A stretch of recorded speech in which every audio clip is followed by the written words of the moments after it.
MCX traders ध्यान दे। हमें पता है आपको बाजार खुलने के पहले कमोडिटी रिपोर्ट चाहिए। हमें पता है आपको पढ़ी लिखी और समझदार रिसर्च टीम चाहिए। हमें पता है आपको कमोडिटी एक्सचेंज से जुड़ी हर खबर की जानकारी चाहिए। हमें आपकी जरूरत पता है। क्या आपको हमारा नंबर पता है? कमोडिटी ट्रेडिंग सिर्फ कमोडिटी समाचार के साथ। Investments in securities market are subject to market risks. Read all the related documents carefully before investing. Boolean market के मौजूदा हालात को देखें तो अब गोल्ड से ज्यादा दमक चांदी की गूंज रही है। अमेरिका चीन के बीच की बातचीत को भी सिल्वर के लिए पॉजिटिव बताया जा रहा है, क्योंकि इन दोनों देशों के बीच रिश्ते सुधरने पर सिल्वर की इंडस्ट्रियल खपत बढ़ेगी।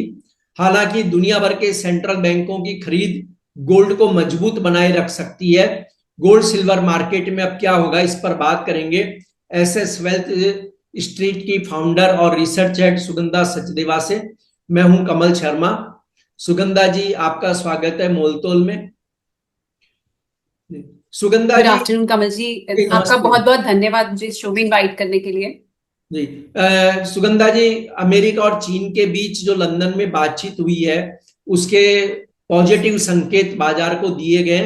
हालांकि दोनों देशों के राष्ट्रपति आगे की चीजों को तय करेंगे, लेकिन इस बीच आज अमेरिका के महंगाई डेटा आएंगे। इन डेटा से पहले एक ट्रेडर को आप क्या सलाह देंगी सोने चांदी के ट्रेड के लिए? कमल जी, देखें तो सिल्वर में ऑलरेडी हमने इसी मंथ में काफी सिग्निफिकेंट गेन्स आते हुए देखे हैं, जहां मई तक गोल्ड सिल्वर को काफी आउट परफॉर्म कर रहा था। जस्ट सिर्फ अगर हम इसी महीने की बात करें, अब तक सिल्वर ने 10% तक के रिटर्न दिए हैं और इस साल 26% सिल्वर के प्राइसेस ऑलरेडी बढ़ चुके हैं। ऑलरेडी एक मेजर ब्रेकआउट हुआ है, जहां इंटरनेशनल मार्केट में सिल्वर के प्राइसेस ने 35.8 का जो एक क्रूशियल लेवल था उसको ब्रेक किया है और 13 ईयर हाई पे ट्रेड करी है। डोमेस्टिक मार्केट में हमने कल के सेशन में नए रिकॉर्ड हाइज बनते हुए देखे, जहां सिल्वर ने 1,07,300 तक के लेवल्स को टेस्ट किया। अभी मुझे लग रहा है थोड़ा सा कूल ऑफ देखने को मिल सकता है प्राइसेस में, बिकॉज प्राइसेस ऑलरेडी काफी बढ़ चुके हैं, बट ओवरऑल ट्रेंड अभी भी पॉजिटिव बना हुआ है। यूएस के CPI डेटा के बाद कुछ वॉलेटिलिटी देखने को मिलेगी। इसके साथ साथ जिस तरीके से ट्रेड नेगोशिएशंस ने सेकेंड डे लंदन में प्रोग्रेस किया है, उससे ट्रेड टेंशंस कुछ हद तक ईज होती हुई नजर आ रही है। इवन दो अभी भी फाइनल डिटेल्स जो है वो अवेटेड हैं, बट स्टिल जो टेंशंस थी वो कुछ हद तक कम हो रही है। इससे गोल्ड एंड सिल्वर की सेफ हेवन डिमांड कुछ हद तक कम हो रही है। बट वहीं अगर हम देखें तो सिल्वर की इंडस्ट्रियल डिमांड काफी स्ट्रॉन्ग बनी हुई है और इस साल भी सप्लाई ऑलमोस्ट 15% कम रहने की उम्मीद है। ETF में भी अगर हम देखें तो पिछले हफ्ते में ही $460 मिलियन तक के हमने इनफ्लोज आते हुए देखे, जो काफी सिग्निफिकेंटली हाई है। ये ग्लोबल सिल्वर ETFs की मैं बात कर रही हूँ। सो ओवरऑल ट्रेंड सिल्वर में काफी मजबूत बना हुआ है। कुछ भी डिप्स आते हैं तो बाइंग की अपॉर्चुनिटी रहेंगे, बट अगर मैं स्ट्रिक्टली आज की बात करूं तो मुझे लगता है थोड़ा सा प्रेशर रहेगा प्राइसेस में। जी, और सुगंधा जी, चांदी ने एक लंबे समय के बाद ब्रेकआउट दिया। इसकी बढ़त आपको चांदी के भाव कहां तक ले जाती हुई दिख रही है, और आपका शॉर्ट टर्म और लॉन्ग टर्म नजरिया क्या रहेगा चांदी के लिए? शॉर्ट टर्म के लिए हमारे फर्स्ट टारगेट से 1,08,000 ऑलमोस्ट 1,07,300 तक के लेवल सिल्वर टेस्ट कर चुकी है। अब हमारा नेक्स्ट टारगेट रहेगा 1,15,000, बट मेरा ऐसा मानना है कि ये टारगेट्स इमीडिएटली नहीं आएंगे। ये टारगेट्स जल्दी आ सकते हैं, बट इट्स नॉट कि बहुत ही जल्दी देखने को मिलेंगे। मीडियम टर्म के टारगेट्स रहेंगे। थोड़े डिप्स मिलते हैं सिल्वर में टुवर्ड्स 1,02,000 टू 1,03,000। ये एक अच्छी बाइंग की अपॉर्चुनिटीज रहेंगे। मैं करंट लेवल्स पर सिल्वर में बाइंग की भी एडवाइस नहीं दूंगी।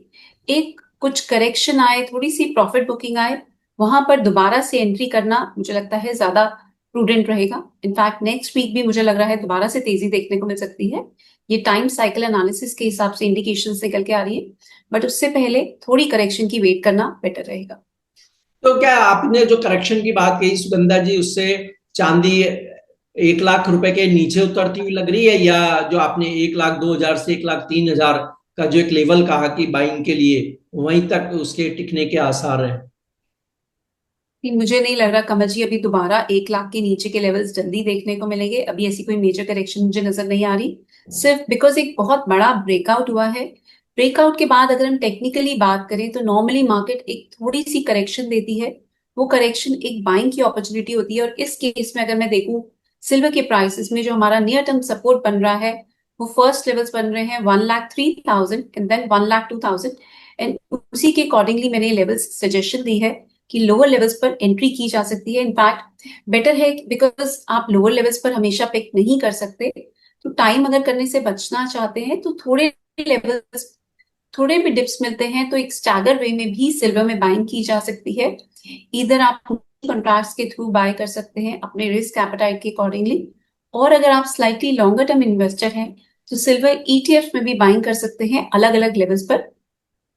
इसमें आप छोटे टिकट साइज से भी आप सिल्वर में इन्वेस्टमेंट कर सकते हैं, आपको एक बड़ा अमाउंट एलोकेट करने की जरूरत नहीं है और आपको टाइम करने की भी जरूरत नहीं है, आपको रुपी कॉस्ट एवरेजिंग का बेनिफिट भी मिलेगा। इससे आपके रिटर्न्स भी एनहांस हो सकते हैं बिकॉज कोई भी मार्केट में बॉटम पे नहीं बाय कर सकता, कोई भी टॉप पे सेल नहीं कर सकता। ट्रेंड पॉजिटिव बना हुआ है, फैक्टर्स सपोर्टिव है, इंडस्ट्रियल डिमांड काफी स्ट्रांग है और जिस तरीके से टैरिफ की tensions gradually in the second half of this year कम होती जाएंगी, चाइना से सिल्वर की डिमांड काफी ज्यादा बढ़ सकती है। इसके साथ साथ सोलर पैनल्स में, इलेक्ट्रॉनिक इक्विपमेंट्स में, मोटर व्हीकल्स में, सभी सेक्टर्स में सिल्वर की डिमांड काफी स्ट्रांग है।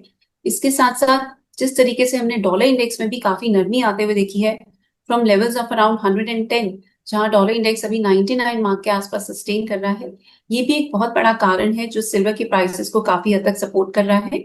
और मुझे लग रहा है इस साल ओवरऑल भी ये फैक्टर काफी सपोर्टिव रहेगा सिल्वर के प्राइसेस के लिए।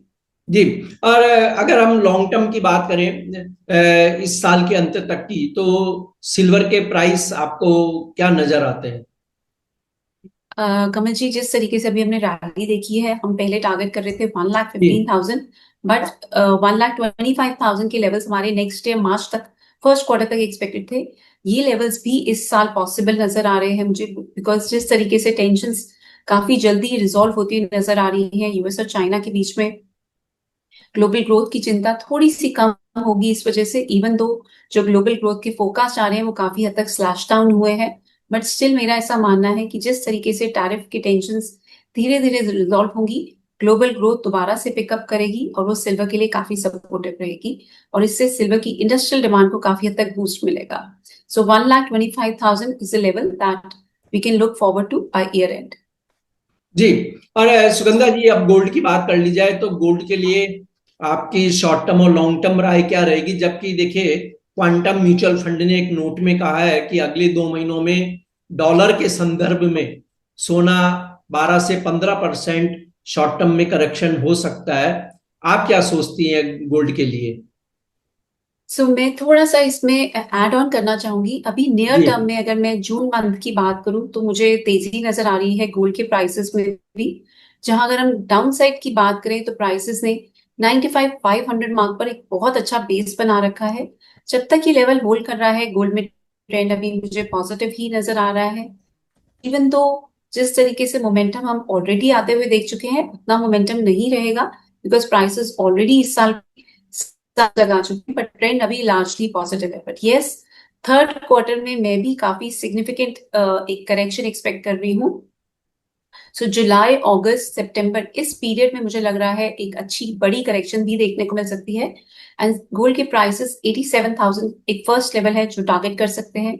87,000 का लेवल भी मैं मानती हूँ ब्रेक हो सकता है। 81,000 तक की भी एक करेक्शन, डीप करेक्शन देखने को मिल सकती है। So that is quite a possibility.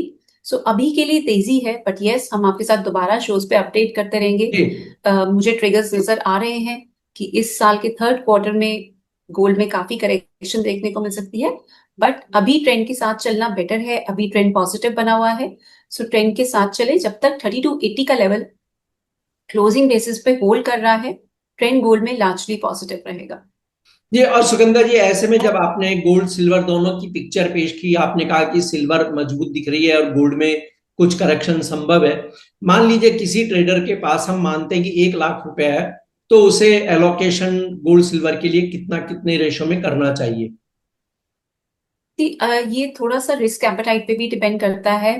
अगर आपको स्टेडी रिटर्न्स चाहिए तो गोल्ड में इन्वेस्टमेंट बेटर रहती है, बट अगर आप थोड़ा हाई रिस्क ले सकते हैं तो सिल्वर में इस टाइम पे रिटर्न्स बेटर आने की उम्मीद है।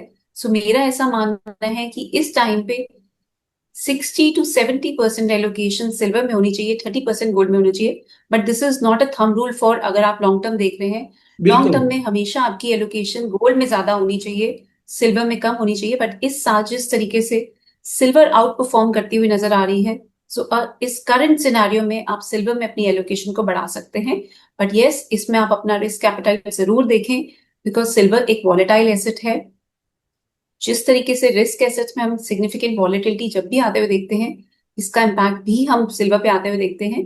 गोल्ड लार्जली एक सेफ हेवन एसेट है, आपके पोर्टफोलियो को हेज करता है, इन्फ्लेशन की हेज को प्रोवाइड करता है। बट सिल्वर में दोनों ही प्रॉपर्टीज होती हैं, एक इंडस्ट्रियल मेटल की भी और एक प्रेशियस मेटल की भी। सो ये गोल्ड से भी क्यूज लेती है और बेस मेटल से भी क्यूज लेती है। सो इस पे कोई भी जियोपॉलिटिकल इवेंट हो या इकोनॉमिक इवेंट हो या ग्लोबल ग्रोथ को लेके कोई चिंता हो, इन सारे ही फैक्टर्स का काफी सिल्वर पे इम्पैक्ट देखने को मिलता है। सो अपने रिस्क एपेटाइट के अकॉर्डिंगली एलोकेशन की जा सकती है। बट गोल्ड में मेरा ऐसा मानना है, एवरी टाइम आपकी पूरे पोर्टफोलियो की 10 से 15% एलोकेशन गोल्ड में होनी चाहिए, जो इस टाइम पे थोड़ी सी कम की जा सकती है, बिकॉज गोल्ड ऑलरेडी परफॉर्म कर चुका है। जी, आपका कोई डिस्क्लेमर सुगंधा जी? बस कमल जी, मेरी एमसीएक्स में कोई पोजीशन नहीं है, बट हम सिमिलर पोजीशंस अपने क्लाइंट्स को भी एडवाइस कर रहे हैं, सो दे माइट हैव पोजीशंस। और यहाँ पर हमने जो भी डिस्कशन किया वो नॉलेज पर्पसेस के लिए था। अगर आप कोई भी ट्रेड या इन्वेस्टमेंट करते हैं तो अपने इन्वेस्टमेंट एडवाइजर से सलाह लेके ही करें। I am my self a SEBI registered analyst, और अगर आपको कोई भी रिसर्च सपोर्ट की रिक्वायरमेंट है तो आप connect@SS Wealth Street पर भी हमें कॉन्टैक्ट कर सकते हैं। जी, आपका धन्यवाद, शुक्रिया सुगंधा जी।